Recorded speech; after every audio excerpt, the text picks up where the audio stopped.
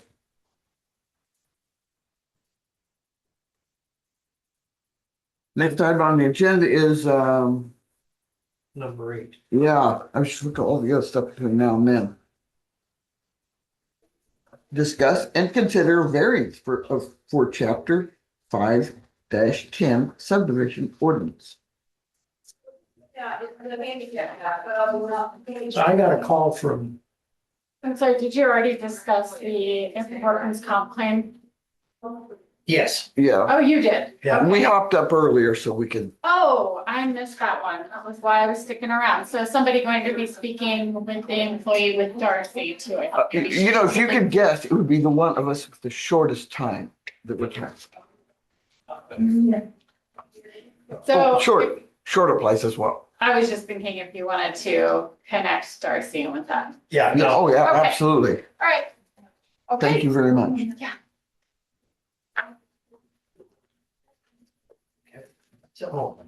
so Jason Hall called me 2 weeks ago, I think now. And, before they moved forward, they did an official plat and all of that stuff. They wanted, because the subdivision ordinance has a 55 CSR in it. And this land, according to Jason, checks in at about 62, I think. Yes, yeah, between 60 and 62. Yep. So they needed the Board of Supervisors to grant a variance on that. And one of the things that I'm not sure of, to be perfectly honest with you, is when that CSR 55 was put in that ordinance, it was computed differently then than it is now. I don't know. It might have raised a point or two is all. Most of what I've seen, it doesn't change that much. So, but I was kind of involved in that several years ago, and we thought we was being fair on that.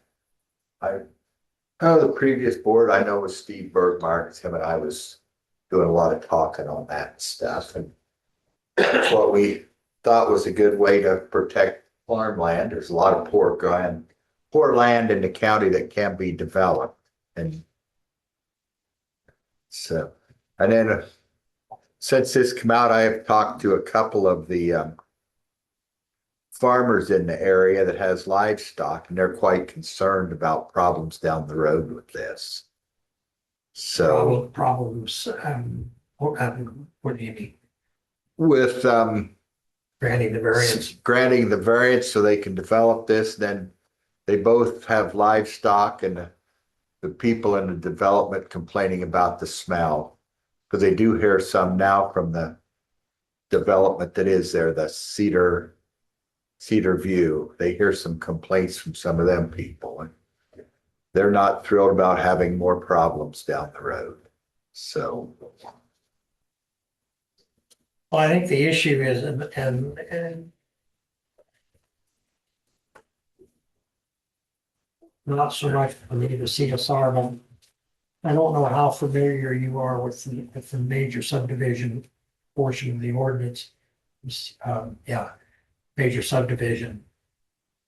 There's a minor and a major, and this would qualify as a major subdivision. So there's a lot of requirements that a major subdivision triggers in the ordinance. One of which, and not the cheapest of which, is that road has to be paved. That comes off the highway, that would be the entrance into the subdivision, so, can't remember the name of that here, but, I guess it's 236. It comes off the highway, past John Dolls and down around the corner. So I'm not sure where your entrance is going to be, but I'm assuming it's going to be across from the subdivision that already exists there, or are you going to?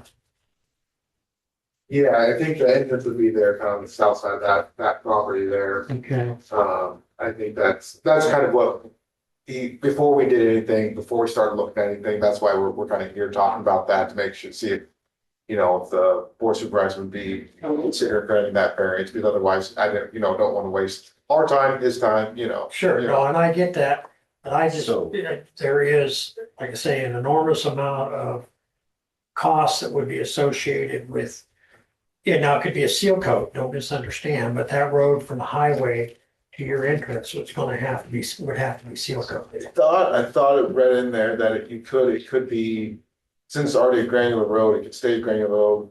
And since there's already subdivision out there, you have to, That subdivision was there before that ordinance. okay, well, yeah, it said like improve the base was one of the other, if to keep this, you have to improve the base of it. And I guess I, assumed that the base was already in pretty good condition based on that. The subdivision already being there. Well, as far as the road base goes, the seal would be just what would go over the top, which would make it a paved Okay. surface, so to speak. So I'm sorry, are you the developer or? No, I'm Marcus Clark, I'm an engineer at French Rent-A-Curve. Okay, Yeah. all right. Sorry about that. No, I didn't introduce myself.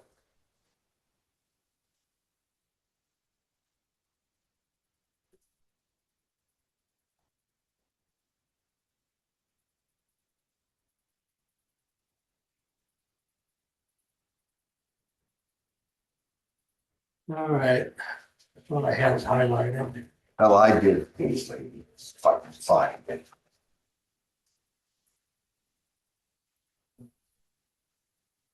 I don't want to misspeak.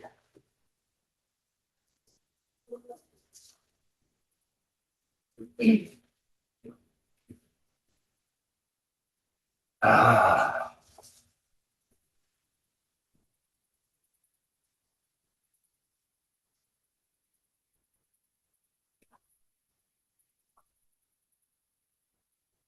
Abby, I don't think I have a copy of that. I don't put in. You didn't put it in the packets? Right here on page 9C, in about the middle of the page. If the subdivision is serviced by a gravel road, the developer shall pay the cost of creating a stabilized subbase and seal coating the roadway to the nearest paved road, which would be Highway 1. Correct. If the seal coat requires additional applications, the developer or successors in interest to any part of the subdivision shall be responsible for the cost of additional application. No subdivision shall be approved until and unless legal covenants running with the land sufficient to ensure that the county will not assume the full responsibility for creating a stabilized subbase, seal coating, and maintaining the gravel road as approved. You find it, Lee? Yeah. Okay. I was wondering if I I could have a copy of this to look at since it wasn't in my packet. It didn't I put in printed anybody's It's packet. just subdivision. I printed ordinance. this off the internet. Oh, okay. I didn't put it in. Okay, anybody's. Joe, I was just concerned because I didn't copy of what you're reading. Yeah, it's just Title 5, Chapter 5-10 of our ordinances. Which I have. I got mine all marked. Doesn't matter. I can make it. I would like that. So my point simply is that if we were to approve the variance, I just wanted everybody to be, there's obviously sanitary, sewer requirements and stuff as well. I don't think you're within a mile of a public sewer. Or would be, but there is the requirement to upgrade that road. And that is I don't know how far that is from Highway 1 to your entrance. Right, yeah, I don't know exactly what to do there. But it's about, I think it's fair to say it's probably $100,000 a mile. Yeah, that's what it's been costing us, yeah. Little over that. Probably this next year it'll be probably 25% higher. There again, being a small project, I don't know how they would treat that. Yeah. Well, I think the thing is too, that the developer would have to get with, or I would recommend that the developer get with Dwayne, because he's the one that's going to oversee that and would be able to define the details as to how that process is supposed to work. Okay. But that being said, I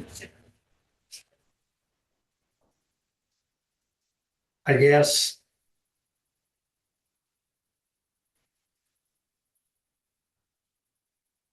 I mean, the first step would be for us to decide whether or not we want to grant a variance on the CSR. You want page that's on, Susie, it's on the, Page 9, I found it. well, our page numbers are. Are they gonna be different? Okay. Yeah, I've got it here, Susie, you find it for you. It's highlighted.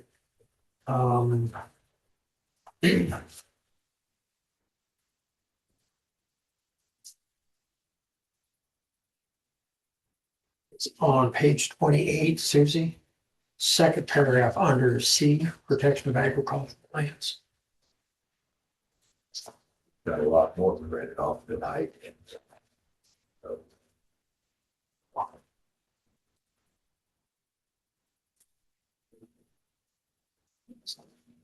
up at the top there. Yeah. So it says Jefferson County considers any tract of land with an average corn suitability rating of 55 or higher to be productive agricultural soil. There exists a rebuttable presumption that the land with an average CSR value of 55 or higher should be preserved for agricultural use. So that comes in, I think it said 60.35. Yeah, that's what I found on Beacon, but it's anywhere from 60 to 62 that we looked up, yep. So Joe says that he's had some conversations with folks that have some concerns. What kind of concerns? Livestock, they both have cattle feedlots, Close to this, within a half mile to the east, south, west west, and south. so across Highway 1.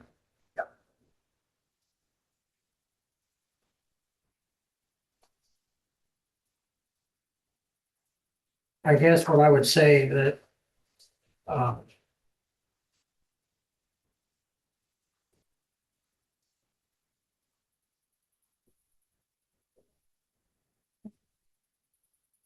not necessarily that the developer would necessarily have a concern, but the developers developing it for the reason of selling lots and folks that might purchase those lots. Although you'd like to think that they know, what exists there when they purchase them, but sometimes it just doesn't work out that way. I mean, they know, but it doesn't matter. They let the riches into it as far as that part goes. But I guess my question would be whether or not we even need to do this. And is the developer aware of having to pave that road? I don't think they are aware of that, no.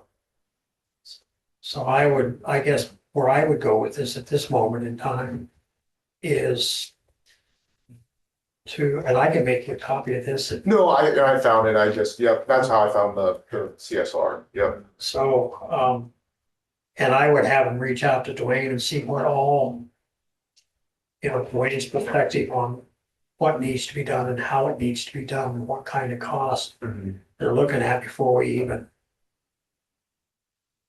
broach this subject. Obviously, we'd have to grant a variance. I get that. I appreciate the fact that they brought it before us. But I don't think there's any reason for us to jump through those hoops till they realize what they're gonna have to do. I don't know how far Wayne would expect them to take that road. Yep. And then you would be involved in it again, because I don't think you're within a mile of a public sewer. I don't think so either. But the requirement, if it's greater than 1 mile, which I'm assuming you are, the developer shall require each individual lot owner to install a disposal system consistent with the Jefferson County ordinance at the time of construction. So Jerry would have to be involved in that process from the beginning to the end, and I don't know. I would assume the lots would be sold. I don't want to say this, not necessarily all at the same time. Right. So you can't really do something like we did at Greenbrier, because they were all existing at that point. We were able to get a pretty good price on. We brought in, we took bids from contractors, and a contractor come in and did the whole project. There was 13, 15 systems that went in there. But anyway, my recommendation, I would suggest to the board, or I would make a motion that we table this variance request until such time as the developer has an opportunity to talk I move. with the Such. engineer and whatnot to see what costs might be associated before we move forward. So that's my motion. Yeah, well, sure. Okay, I'll second that. Okay. So we have a motion and a second. All those in favor, signify by Aye. saying aye. Aye. Thank you. Thank you, guys. Thank you very much. Thank you.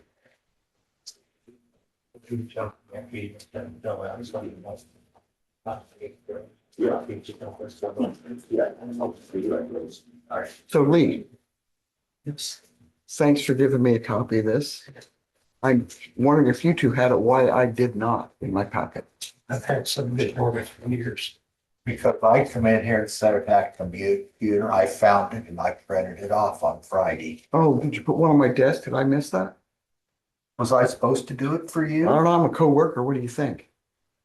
At any rate, moving on. Jesus Christ. Joe, you just watch your temper. You're just trying to aggravate all the time. No, I am not. You know, Joe, we've got an obligation to the people in this county. I know. You could have looked it up the same as I did. So why keep digging about it?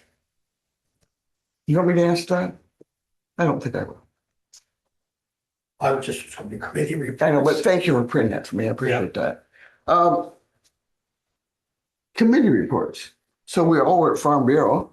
Yeah, Um, I canceled my dentist appointment that day, did you? so I saved $1 or more. Mhm. Probably a lot more. Because AJ didn't offer to pay me, even though it was a double. I was greatly disappointed. You know, budgets and all. So what was your guys' take on the Farm Bureau meeting? I thought they asked very good questions. Yeah, I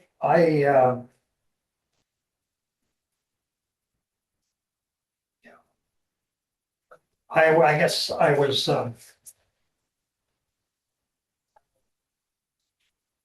I thought it went really well. I mean, you know, we talked about the property tax reductions. They wanted us to keep the engineer's budget whole, which we indicated that there was no thought on to do anything different than what he proposed. I know they had concerns on 125th. I like Dwayne's response to that, and we'll seal coat that. Butternut may be a conversation for a later day as far as connecting them, but that being said, I think they were, for the most part, excited about, asked a lot of questions about what that surface would look like on 110th. Assured them that it would be a asphalt overlay with a concrete base.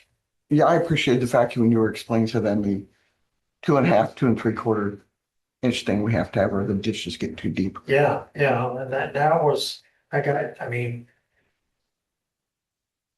gotta say some pinhead in Washington DC that's never seen a ditch decides what it is, and that ends up costing the taxpayers more money because then we have to shallow the slopes, if you will, which means we have to purchase land, which costs more than the project. And so this base stabilization process that Dwayne uses with, I liken it to sackcrete. You take it, you kind of churn the road up and put concrete in it and moisten it, and then it creates a base. You ought to be very similar to what we've done on Nutmeg. And we'll put rock over it, much the same way as what he indicated we would do on 125th before we put the seal over it. And then we would put what I think was about right around 3.5 inches of asphalt overlay. And he's going clear across the railroad track with it, which is good. Not over the track, but I mean, he's gonna do the other side, so. So I thought overall, I thought it went well. We talked for about an hour. And, always enjoy having a conversation with, so, They ask good questions. yeah. And I mean, it's, makes you think. I had a McElhenney House Foundation Board meeting.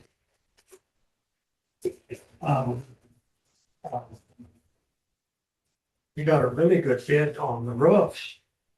So we're going to ask for some more proposals, but was pretty impressed with what we got. Be some Amish folks that will probably be doing it. I'm always impressed with people that can get up on that roof there. I've come close.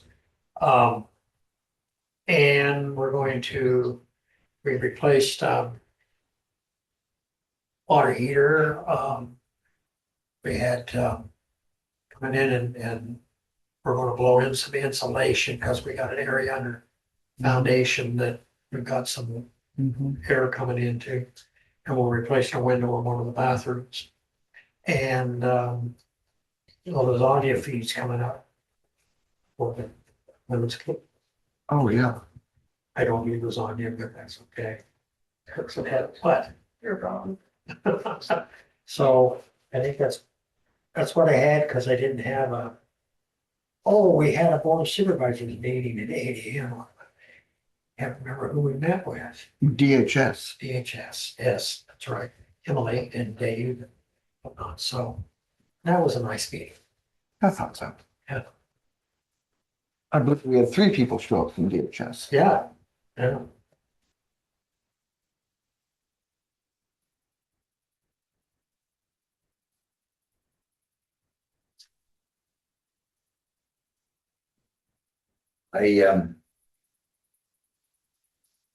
Let's see here.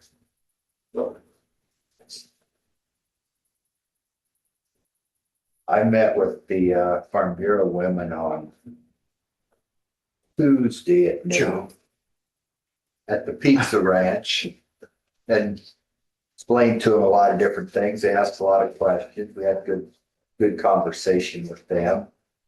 I did have supervisors meeting too, lady. How about that? Hey. And on Wednesday, Pathfinders flew to Walton Lake with a drone about the amount of sediment there and stuff. So I've seen some of that. Had Pathfinders on Monday evening, yeah. And Ashley was talking about they started a learning center in Bloomfield, which is a daycare center in a building next to the high school. And she's been kind of concerned about that, but at report, they picked up to 67 children there now. They started out with only 30 some, now they've got 67. And they got room for 102, so she's hiring more as we go along, things are picking up for them. So. And the Farm Bureau board meeting on Thursday evening. And I stuck around because I'd been on that board for years, and afterwards we had a lot more good conversation on things. So that's all I had. Susie, can I report on one more thing? Absolutely. I just wanted to give everybody an update.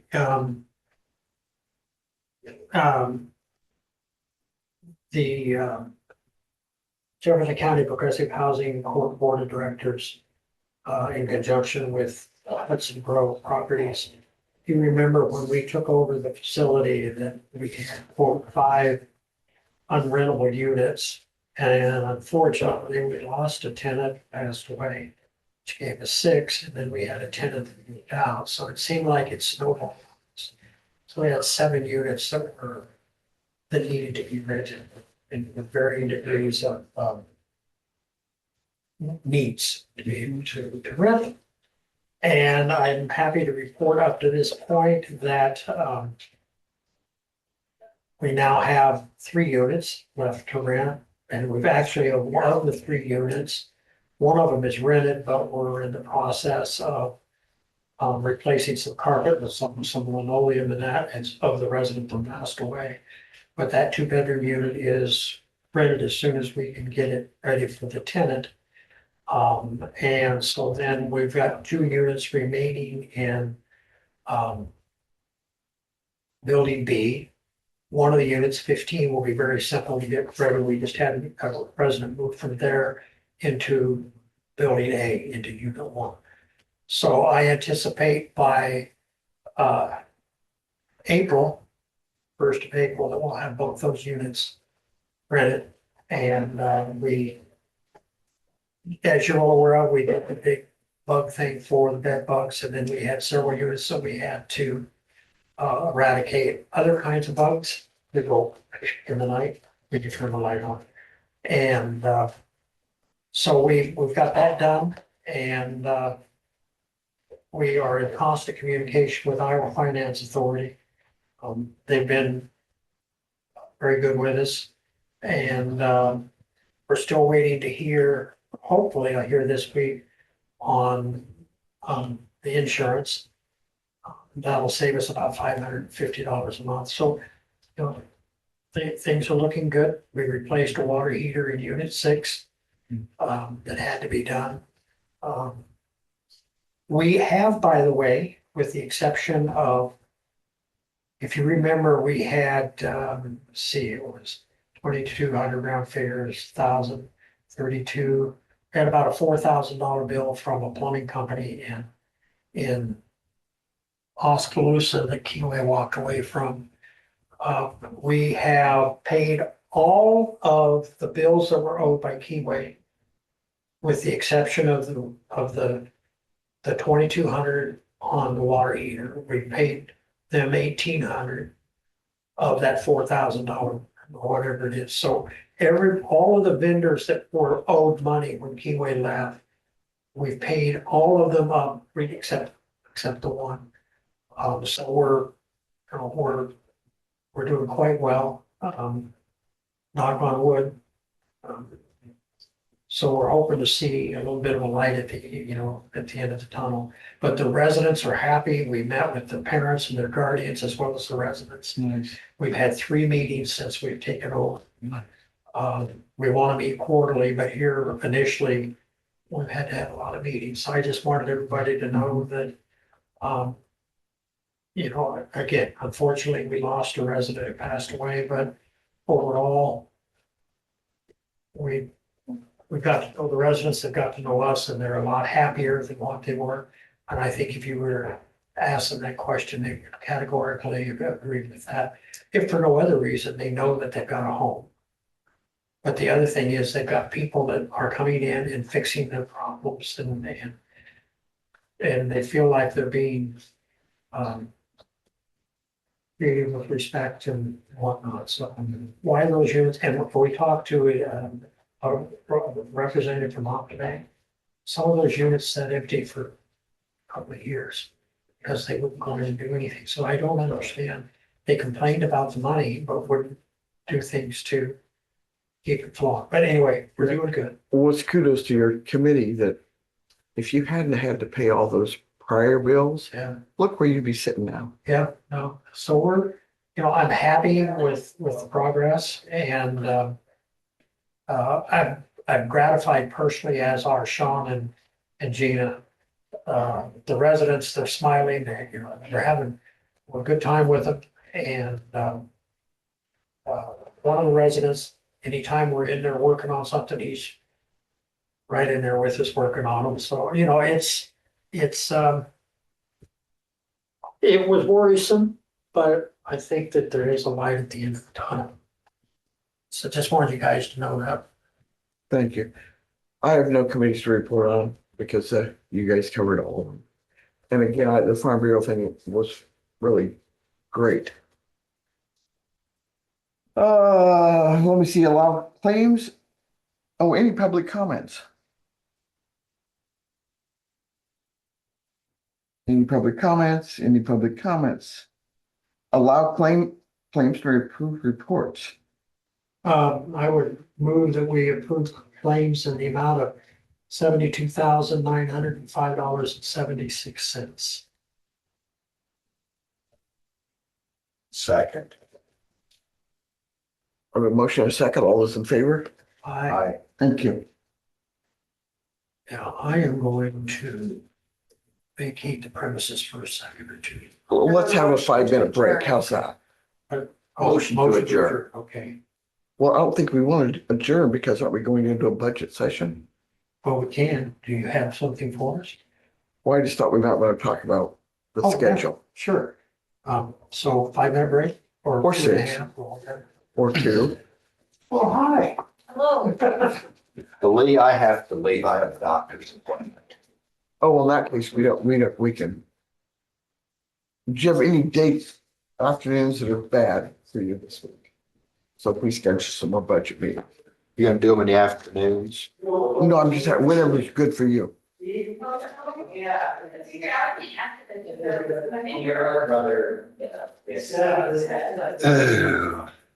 Tomorrow morning will work.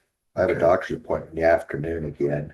Can't, You can't. cause it's 11:45. Oh, you're right. So 24 hour notice. Okay. Wednesday, any chance, Joe? Ah, Of course, we'll see if it's okay with Lee too. yeah. I know we have a public health or safety committee meeting Wednesday morning. Well, I won't be there because my wife's got her doctor's appointment. Okay. Thursday afternoon? Thursday afternoon is fine. Okay, we'll ask Lee about that. What time? Friday, I'm open. Okay. What time on Thursday? Past 11, but let's wait and see if Lee has anything, okay? Because he has a lot of times meetings at someone. I'm gonna be late. I've gotta go. Whatever you work out, send me happy. All right.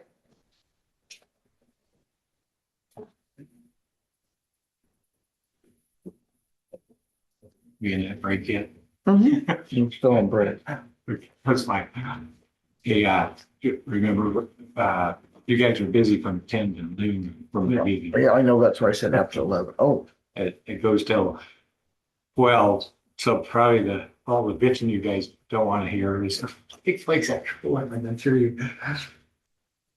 I missed I caught just a little bit of the Aurora development. I see we're kind of on hold. This weed development, is that a minor subdivision or where that might be? Did you guys move that forwards? Move both subdivisions forward. yeah. Okay, so that, so this weed rant, or weed thing, where is it located? That's the one in Cedar Township, Okay. section 32. Okay, I, Close to Van Buren County line or that way, right? Yeah. Yeah. oh, okay, I was thinking that was the Aurora one. No, it's on film. That's out on Kill. Okay. And that's a large one, that's looks like a major.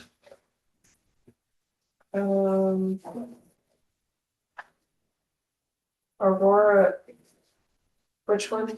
The Aurora one, it sounded like he was gonna have to rock the That's road. like, no, No. the Aurora one is 4 acres. Rock the road. I'm trying to hear. No, I just saw it I think earlier. the variance was for something else. But yeah, let's see this on that. So- I just wondered how big they were. and So Lee, I did have one more thing. Sure. I got a notice from Midwest One Bank that as of the close of business this Friday, the 13th, they will operate as a division of Nicollet National Bank. They got bought out. Yeah, it got bought out. And Can I make a copy of that? you can have it Okay, and then give it to Abby, okay. because that might affect you too. Yeah, because that's what. Yeah, Mm-hmm. but you know, I bank at Midwest One and I didn't get a notice like that, so there's, I did. did you? fortunately. Do you guys do a lot of business there, Christie? At Midwest One? I've been there for 25 years since it came to town.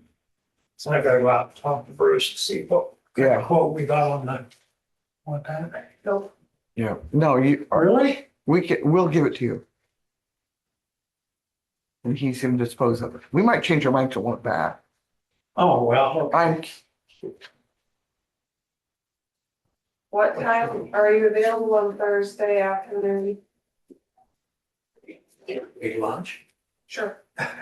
We're trying to figure out some budget times that will accommodate Joe. Thursday And afternoon. And me. Does that come after Wednesday? Typically, yes. Most, unless you're in Russia, and then it is. Thursday afternoon, I knew you had a lot of meetings on Thursday, so. well, there's just that CWAP thing at the engineer's office at 10 a.m. Yeah, So, that's why we thought Thursday afternoon. yeah. Whatever works for you guys. Thursday afternoon or Friday to talk about budget Friday. stuff. I just thought we should maybe kind of give a schedule of how we want to get this done prior to. Whatever day you want. Are you wanting to meet with departments or you just want budget work session on? I think the first thing we need to just look at the wage. What kind of salary bump we're gonna give or not give, you know? And do you want to discuss and consider, or you just want it as a work session? Work session. Well, if you discuss and consider, it gives you the option. Mhm. Okay, he's right. Thursday? Yeah, Thursday at 1. Okay. Is that okay, Abby? Yeah. Will you be here? I think so. Okay. If not, I will be. Oh, yeah. Well, you're supposed to be in here anyway.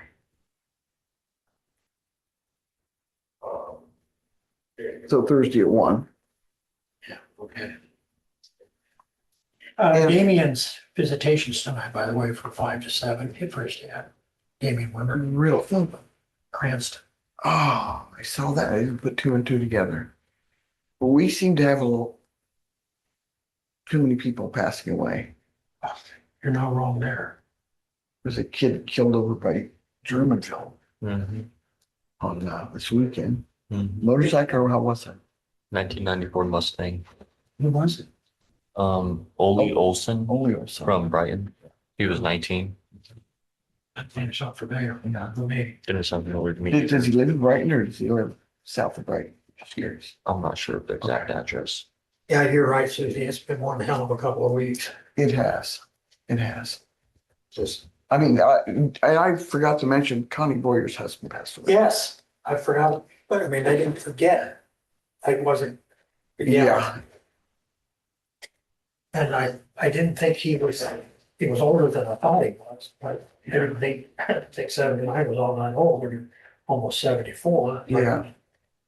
It's funny. And I'm wondering, should we send a card? I think that would be, Abby, if I give you some cash, could you get a card for us or Christie? Might have one. okay. I just think, yeah. Yeah. I don't know. I don't know if he was sick or if it was sudden or She was. was he? Okay. Was not aware of that. Nor is there any reason why I should have been. I know, but you know. Yeah. It's just been some summer sunshine can't come too soon, I think. 60 degrees today. Yeah, but your point, it has been. And I mean, I was talking to the boys and it's something to the effect of, I know folks pass away around here all the time, just like the young man that you're talking about, that I don't necessarily know, but all the people that we've lost within our circle, so to speak. Yeah. Just absolutely crazy. And it's not just the older folks. Yeah, right. No. So Damien's, where did he live? Where's Damien live? I know where Damien lives. Where's his dad live? I don't know where his dad lived, but I saw a picture of his dad and boy, they were spitting image of each other. Really? Yeah, yeah. Now, when is that funeral? funeral's tomorrow, visitation's tonight from 5 to 7 at Cranston. It opens before that, but the family's there from 5 to 7. We're still in session. What? I just opened this when I showed up today. Oh, yeah. Yeah, I haven't went to the back page. Did anybody sign it? nope, No, evidence. no, I don't put much stock in something if you don't know what your name on it. That's just. Of course, I know it's kind of confusing for my wife, because she can never remember which name she called me last, so. What's the matter, Jay? Told somebody the other day I was gonna have to have a huge headstone just to get all the names on it that my wife has called me over the last 40 years. Somebody said, well, that cost you a fortune to get that engraved. I said, now we're just gonna type it up and tape it on her. Oh dear. Yeah. I thought, I'm not gonna tell her where I can get buried at. It's my last act of defiance. That I'm not gonna show up to my own funeral. Okay? Oh dear. No, there's no future in it. Okay, we had enough bad jokes. Motion to adjourn. So. All in favor, say aye. Aye. Aye.